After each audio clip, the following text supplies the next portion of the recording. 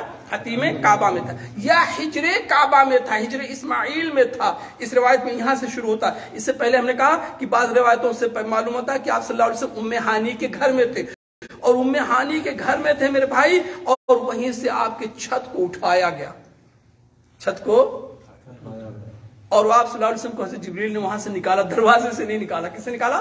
چھت اوپر سے اٹھایا گیا اور اس سے ان کو نکالا گیا. اس کے بعد ہجر اسماعیل میں لیا. ہجر اسماعیل میں لانے کے بعد آپ صلی اللہ علیہ وسلم کے سینے مبارک کو، بعد میں سارے سوال کے جواب دیں، آپ کے سینے مبارک کو چاک کیا گیا، سینے کو چاک کیا گیا، نور سے بھرا گیا. اس کے بعد میرے پیاروں براق کو لایا گیا. کس کو لایا گیا؟ براق کو لایا گیا. یہ براق کس جانور یہ براق کس جانور کو کہتے ہیں میرے پیار؟ جو اس کی نسل سے بنتا ہے، جو کھچر سے کچھ کم اور گدھے سے کچھ زیادہ ہوتا ہے. کھچر سے کچھ کم اور گدھے سے زیادہ ہوتا ہے. یہ براق جانور لایا گیا. اب براق کو براق کیوں کہتے ہیں؟ کچھ لوگ کہتے ہیں براق یہ بریق سے ہے. بریق کس سے ہے؟ بریق. اور بریق مانے تو چمک. تو وہ گھوڑا سفید تھا، انتہائی خوبصورت تھا، اس لیے اس کا نام براق تھا. اور کچھ لوگ کہتے ہیں کہ براق برق سے ہے. براق کیا ہے؟ برق. اور برق کس کو کہتے ہیں؟ بجلی کو. بجلی کو کہتے ہیں. تو جس سے تیزی سے بجلی چمکتی ہے نا، ایسے یہ براق تیزی سے چلتا تھا. یہ تیزی سے چلتا تھا. چنانچہ اس براق کے بارے میں کہا جاتا ہے کہ ایک قدم براق یہاں رکھتا تھا اور دوسرا قدم جہاں آدمی کی نگاہ پہنچتی ہے وہاں رکھتا تھا. یعنی ایک آدمی صحرا میں کھڑا ہو جائے، ریگستان میں کھڑا ہو جائے، وہاں سے دیکھے اپنے سامنے جہاں تک اس کی نظر پہنچتی ہے، تا حد نظر اسی کو کہتے ہیں، وہاں براق کا دوسرا قدم ہوتا تھا. پہلا قدم یہاں، دوسرا قدم وہاں. چنانچہ میرے پیارو اس براق پہ آپ صلی اللہ علیہ وسلم کو سوار کیا گیا. لیکن جب آپ سوار ہوئے تو وہ براق مچلنے لگا. براق مچلنے لگا. تو جب براق مچلنے لگا تو حضرت جبریل علیہ السلام نے براق کو تھپایا اور کہا آج تک تیرے اوپر ان سے کوئی معزز شخص زیادہ معزز شخص سوار نہیں ہوا. چنانچہ براق جو ہے پرسکون ہو گیا اور آپ صلی اللہ علیہ وسلم کو اس پہ سوار کیا گیا. حضرت جبریل علیہ السلام کی معیت میں حضرت جبریل علیہ السلام رکاب تھامے ہوئے تھے اور آپ صلی اللہ علیہ وسلم نے مکہ سے اپنا سفر شروع کیا. کس طرف؟ مسجد اقصیٰ کی طرف. راستے میں آپ صلی اللہ علیہ وسلم نے دیکھا کہ حضرت موسیٰ علیہ السلام جو ہے اپنی قبر میں نماز پڑھ رہے ہیں. اپنی قبر میں نماز پڑھ رہے ہیں. اب یہاں سوال اٹھتا ہے کیا اور لوگ قبر میں نماز پڑھتے ہیں یا موسیٰ علیہ السلام قبر میں باحیات ہیں؟ وہ ان کی زندگی کون سی ہے میرے بھائی؟ تو سب سے پہلی بات کہ دیکھیں یہ برزخی زندگی. کون سی زندگی ہے؟ برزخی زندگی. اور برزخی زندگی سب کو میسر ہے. کافر اسے بھی برزخی طور پہ وہ زندہ ہے اور مسلمان بھی برزخی طور پہ وہ زندہ ہے. کیسے زندہ ہے؟ ہم کہتے ہیں کہ کافر سے بھی قبر میں سوال ہو، جو ہے مشرک منافق سے بھی قبر میں سوال ہوگا، کافر سے بھی سوال ہوگا اور مسلمان سے بھی ہوگا. تو اگر دونوں زندہ نہ ہوں تو پھر سوال کس سے کیا جائے گا؟ تو معلوم ہو دونوں زندہ ہیں. دونوں، چاہے کافر وہ بھی زندہ ہے، مسلمان ہو تو بھی زندہ. لیکن وہ کون سی زندگی ہے؟ کیا وہ دنیاوی زندگی ہے یا برزخی زندگی ہے؟ تو جواب وہ دنیاوی زندگی نہیں ہے. وہ کون زندگی ہے؟ برزخی زندگی ہے. ہم دیکھتے ہیں دنیاوی زندگی میں آدمی کھاتا پیتا ہے نا، اسے کھانے کی ضرورت ہے، پینے کی ضرورت ہے، پیشاب اور پاخانے کی ضرورت ہے. یہ ساری ضروریات زندگی کی. ہوا کی ضرورت ہے میرے پیاروں، سانس لینے کے لیے کہتے ہیں آکسیجن ختم ہو جائے گا اور وہ قبر میں اپنے ہے کہاں اسے آکسیجن ملتی. تو یہ برزخی زندگی ہے. ہر آدمی برزخ میں جو ہے برزخی زندگی کے طور پہ زندہ ہے، لیکن اس کی زندگی کیسی ہے ہم اسے نہیں جانتے. بہرحال موسیٰ علیہ السلام اپنی قبر میں نماز پڑھ رہے تھے. اچھا موسیٰ علیہ السلام قبر میں نماز پڑھ رہے تھے تو کیا ہر مومن اپنی قبر میں نماز پڑھے گا؟ نہیں میرے بھائی، یہ انبیاء کرام کی خصوصیت ہے. کیا ہے انبیاء کرام کی؟ اللہ نے انبیاء کو بہت سارے خصوصیات دیے نا. اس میں ایک خصوصیت یہ کہ ملک الموت آتے ہیں تو پوچھتے ہیں. ملک الموت کو جو ہے وہ لوگ انبیاء دیکھ لیتے ہیں. دوسری خصوصیت یہ ہے کہ انبیاء کرام کا جسد مبارک جو جسد خاکی زمین نہیں کھا سکتی ہے، زمین نہیں کھا سکتی ہے، مٹی نہیں کھا سکتی ہے میرے پیار، بلکہ اور دوسرے لوگوں کی مٹی جو گوشت ہم بظاہر دیکھ رہے ہیں میرے پیاروں، مٹی کھا لیتی، مٹی میں مل جاتی. تو بہرحال حضرت موسیٰ علیہ السلام اپنی قبر میں نماز پڑھ رہے تھے. آپ صلی اللہ علیہ وسلم نے انہیں دیکھا.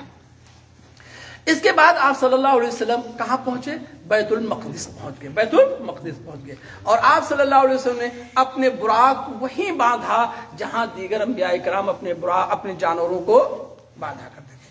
پھر آپ صلی اللہ علیہ وسلم بیت المقدس میں داخل ہوئے اور آپ نے وہاں 2 رکعت نماز پڑھی. 2 رکعت نماز پڑھی. نماز پڑھنے کے بعد آپ کو پیاس کا احساس ہوا تو آپ کے سامنے 2 برتن پیش کیے گئے. کتنے؟ 2 برتن پیش کیے. ایک دودھ کا برتن پیش کیا گیا اور ایک شراب کا برتن پیش کیا گیا.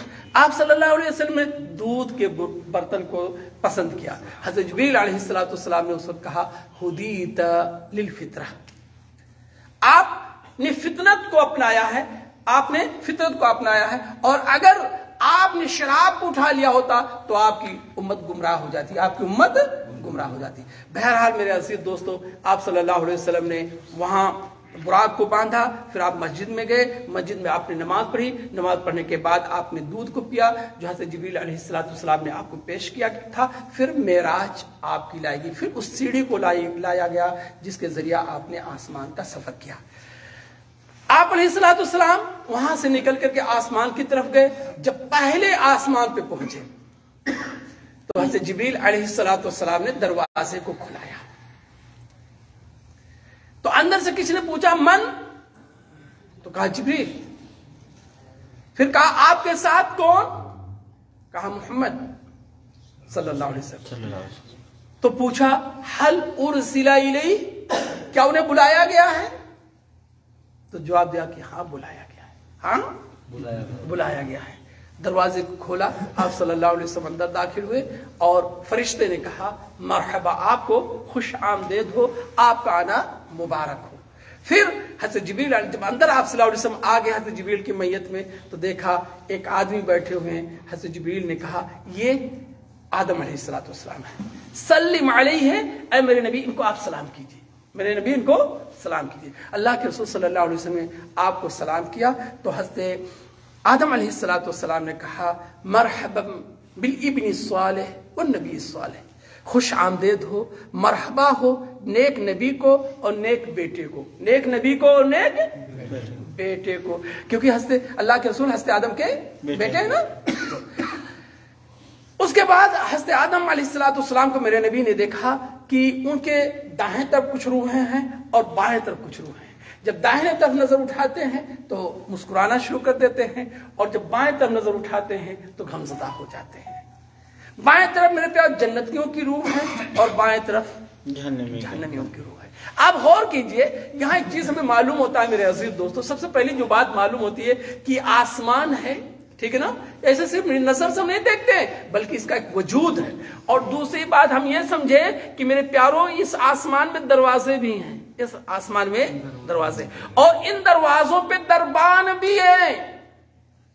جو آتا ہے یا جو جاتا ہے وہ اجازت لے کر کے اور اجازت پا ہی کر کے آنا جانا اس کا ہوتا ہے، بلا اجازت کے کوئی اندر نہیں. کیونکہ اگر بلا اجازت کے تو حضرت جبریل علیہ السلام چلے گئے ہوتے، اجازت لینے کی ضرورت نہیں تھی. تو یہ آسمان ہے، آسمان پہ دروازے ہیں اور ہر دروازے پہ دربان متعین ہے. اور جو اوپر سے نیچے آتا ہے وہ اجازت لے کر کے آتا ہے، جو اور نیچے سے جو اوپر جاتا ہے وہ بھی اجازت لے کر کے جاتا ہے. دوسری بات ہمیں یہ معلوم ہے میرے پیاروں کہ جب ہم کسی کے گھر جائیں تو ایسے اندر نہ چلے جائیں، اجازت لیں. اجازت لیں، پتہ نہیں وہ گھر والا کس طرح ہے، اس کے بچے کس طرح ہیں، کیا ہیں، اور پھر ہم یہ کہیں کہ السلام علیکم ورحمۃ اللہ وبرکاتہ ادخل، سلام کرنے کے بعد اجازت کہ میں اندر آ سکتا ہوں. کیونکہ حضرت جبریل علیہ السلام نے اجازت لی کہ نہیں لی؟ سلام بھی کیا، اجازت بھی لیا. تو یہ طریقہ ہے میرے عزیز دوستو. اور دوسری بات میرے پیاروں ہمیں یہ معلوم ہوا کہ بڑوں کو ہمیں سلام کرنا ہے. جو چھوٹے ہوں بڑوں کو سلام کریں. سلام کس نے کیا؟ حضرت آدم علیہ السلام نے کیا یا میرے نبی صلی اللہ علیہ وسلم نے کیا؟ میرے نبی صلی اللہ علیہ وسلم نے کیا. ٹھیک ہے نا. تو یہ ساری چیزیں ہمیں ملتی ہیں. تو اس کے بعد آپ صلی اللہ علیہ وسلم دوسرے آسمان پہ جاتے ہیں. کہاں جاتے ہیں؟ دوسرے جاتے ہیں. دوسرے آسمان پہ بھی حضرت جبریل علیہ السلام اجازت طلب کرتے ہیں, دروازہ کھلواتے ہیں. پوچھا جاتا ہے کون؟ کہتے ہیں جبریل. ساتھ میں کون ہے؟ کہا محمد صلی اللہ علیہ وسلم. ساتھ میں کون ہے؟ محمد صلی اللہ علیہ وسلم. پھر پوچھا جاتا ہے کیا ان کو بلایا گیا ہے؟ جواب ملتا ہے ہاں بلایا گیا ہے. پھر آپ صلی اللہ علیہ وسلم اندر داخل ہوتے ہیں تو فرشتے جو اس دروازے پہ متعین ہوتے ہیں آپ کو خوش آمدید کہتے ہیں, آپ کو مرحبا کہتے ہیں, آپ کی آمد کو میرے پیاروں جو ہے آپ کی آمد کا استقبال کرتے ہیں. پھر وہاں حضرت جبریل کہتے ہیں 2 آدمی بیٹھے ہوئے تھے. کتنے بیٹھے ہوئے تھے؟ 2 بیٹھے ہوئے تھے.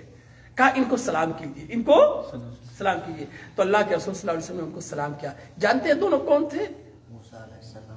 نہیں, حضرت عیسیٰ علیہ السلام تھے اور حضرت یحییٰ علیہ السلام تھے. حضرت عیسیٰ علیہ السلام تھے اور حضرت یحییٰ علیہ السلام تھے. اور دونوں خالہ زاد بھائی تھے. دونوں خالہ زاد کیا مطلب ہوا؟ یعنی دونوں کی مائیں جو ہے بہن تھیں.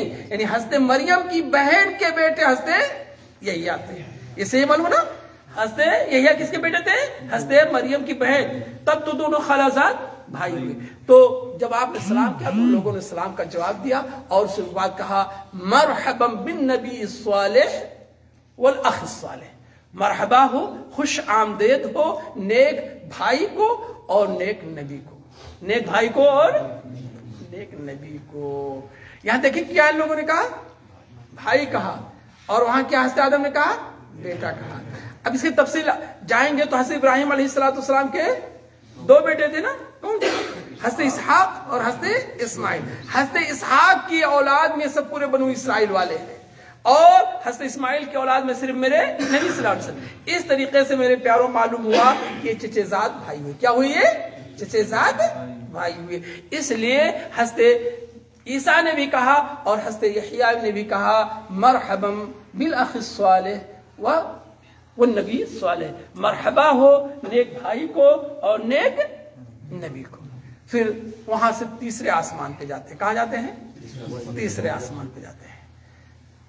وہاں بھی ویسے ہوتا ہے جیسے وہاں ہوتا ہے. تیسرے آسمان پہ میرے عزیز دوستوں کس سے ملاقات ہوتی ہے؟ حضرت یوسف علیہ السلام سے.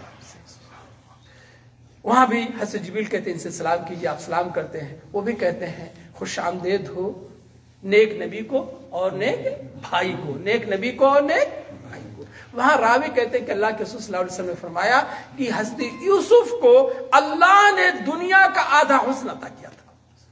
کتنا حسن کیا تھا؟ آدھا حسن. یعنی آدھے حسن میں پوری دنیا اور آدھے حسن میں یوسف علیہ السلام اکیلے تھے. اور اسی وجہ سے کہا جاتا لیکن میرے نبی کو اللہ نے اتنی خوبصورتی عطا فرمائی تھی, سیرت کی بھی خوبصورتی عطا فرمائی تھی اور صورت کی بھی خوبصورتی عطا فرمائی تھی کہ حسان ابن ثابت رضی اللہ تعالیٰ عنہ نے کہا تھا نا کہ وَأَجْمَلَ مِنْكَ لَمْ تَرَى قَطُّ عَيْنٌ وَأَجْمَلَ مِنْكَ لَمْ تَلِدِ النِّسَاءُ کہ آپ سے جیسا, آپ سے زیادہ خوبصورت کسی نگاہ نے کبھی نہیں دیکھا اور آپ سے جمیل کسی عورت نے کسی بچے کو نہیں پیدا کیا. جس میں حضرت یوسف علیہ السلام بھی شامل تھے کہ نہیں. تو گویا کہ میرے نبی سب سے زیادہ خوبصورت تھے. اور اسی وجہ سے فارسی کے کسی شاعر نے کہا نا کہ حسن یوسف دم عیسیٰ ید بیضا داری آج خوبا ہما دارند تو تنہا داری. تو بہرحال حضرت یوسف علیہ السلام کے بعد حضرت اللہ کے رسول چوتھے آسمان کی طرف جاتے ہیں. چوتھے آسمان پہ میرے پیاروں کس سے ملاقات ہوتی ہے؟ حضرت ادریس علیہ السلام سے. وہاں بھی وہی اسلام دعا ہوتا ہے, وہی باتیں ہوتی ہیں. حضرت ادریس علیہ السلام بھی کہتے ہیں مرحبا بالاخ الصالح والنبی الصالح کہ مرحبا ہو نیک بھائی کو اور نیک نبی کو. یہ چوتھے آسمان پہ ہوتا ہے. پھر 5ویں آسمان پہ جاتے ہیں. کہاں جاتے ہیں؟ 5ویں آسمان پہ. 5ویں آسمان پہ جاتے ہیں تو 5ویں آسمان پہ کس سے ملاقات ہوتی ہے؟ حضرت ہارون علیہ السلام سے. کس سے ملاقات ہوتی ہے میرے بھائی؟ حضرت ہارون. حضرت ہارون کون ہے؟